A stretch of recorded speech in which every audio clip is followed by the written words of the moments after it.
بڑوں کا ادب یہ اتنی بڑی خیرات ہے، ہمیں اپنی اولادوں کو یہ سکھانا ہوگا کہ بیٹا جب بڑے بات کر رہے ہو تو چھوٹوں کو خاموشی اختیار کرنا ہوگا۔ لیکن ہماری حالت کیا ہے؟ ہماری ڈرائنگ روم کی ٹیبل پر چند لوگ بیٹھے تھے اور ایک نوجوان جو ہے وہ ترکی بترکی جو ہے بڑوں کو جواب دے رہا تھا اور دلائل کے انبار لگا رہا تھا، اور سب خاموش تھے کہ سفید بالوں والے بھی چپ بیٹھے تھے کہ اب اس بچے کو کیا سمجھائیں۔ تو ہم نے مسکرا کے کہا کہ جناب اصل میں بات یہ ہے کہ ہمارا بیٹا نا وہ اسلام آباد کی یونیورسٹی میں پڑھتا ہے اور اس کا کانفیڈنس لیول بہت بڑا ہے، یہ نہیں کسی کی بات برداشت کرتا، یہ اگلے کے منہ پہ سچی بات سنا دیتا ہے۔ ہم اس کو کانفیڈنس کہہ رہے ہوتے ہیں اور ہم اس کو جو ہے جدید تعلیم کا رنگ کہہ رہے ہوتے ہیں، ہمارا بچہ بڑا پڑھا لکھا ہے۔ یہ کیا خاک پڑا ہے جناب جس کو بڑوں سے بات کرنے کا طریقہ بھی نہیں آتا؟ اللہ اکبر، ہمیں اس بات پر سوچنا ہوگا صحابہ کا انداز کیا تھا۔ اور میں تمہیں ایک ادب کی اور داستان سنا دیتا ہوں۔ صحابی کا نام ہے حضرت عبداللہ بن عمر رضی اللہ تعالیٰ عنہ۔ وہ فرماتے مجلس رسول لگی تھی اور اللہ کے رسول صلی اللہ علیہ وآلہ وسلم تشریف فرما تھے۔ صحابہ بیٹھے تھے کہ حضور نے ایک سوال صحابہ سے پوچھا اور حضور فرمایا کہ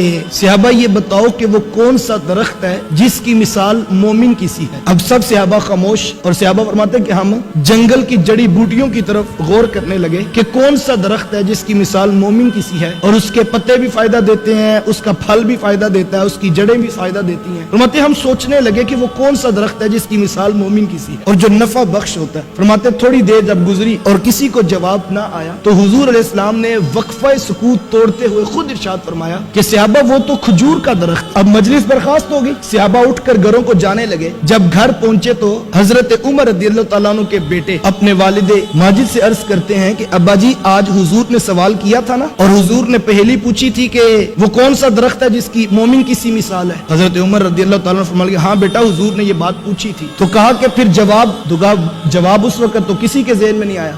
ابن عمر رضی اللہ تعالیٰ عنہ عرض کرتے ہیں اللہ کی قسم ابا جی مجھے جواب آتا تھا۔ تو کہا بیٹا آپ نے بتایا کیوں نہیں؟ اگر آپ بتاتے تو مجھے بھی خوشی ہوتی کہ عمر کے بیٹے کو جواب آتا تھا۔ تو ابن عمر نے کتنا خوبصورت جواب دیا، کہا ابا جی میں نے صرف اس لیے جواب نہیں دیا کہ جب ابو بکر و عمر جیسی شخصیات چپ بیٹھی ہیں تو پھر میں جواب کیوں دوں؟ یہ تھا وہ ادب جو صحابہ کے بچوں کو بھی آتا تھا۔ اللہ اکبر، کسی بات پر اگر بڑے خاموشی اختیار کر لیں تو چھوٹوں کو بھی پھر خاموشی اختیار کرنی ہوگی۔ یہ آداب تھے جو کل تک معاشرے میں موجود تھے، لیکن آج معاشرہ حیا باختہ ہو گیا، آنکھوں میں حیا نہ رہا، لباس میں حیا نہ رہا، اخلاق میں حیا نہ رہا، اور ہم جو ہے وہ تیزی کے ساتھ جو ہے وہ زوال پذیر ہو رہے ہیں۔ خدا را اپنی اولادوں کو آداب سکھائیے، یہ سب سے بڑی دولت ہے جو ہم بچوں کو سکھا سکتے ہیں، اور یہ ذمہ داری کوئی اسکول نہیں لے گا۔ اسکول آپ کے بچے کو رٹا طوطا بنائے گا، اسکول آپ کے بچے کو ایک کاغذ ڈگری کا دے گا، اسکول آپ کے بچے کو 30 سے 40 ہزار کی نوکری تو دلوا سکتا ہے جناب، لیکن اخلاق آپ نے خود اپنے بچوں کو اپنی اولادوں کو سکھانے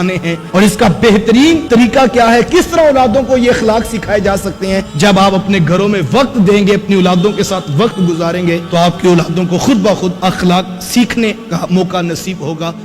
اس ویڈیو کو شیئر ضرور کیجئے، ہو سکتا ہے آپ کے ایک شیئر سے یہ بات کسی کے دل میں اتر جائے۔ جزاک اللہ۔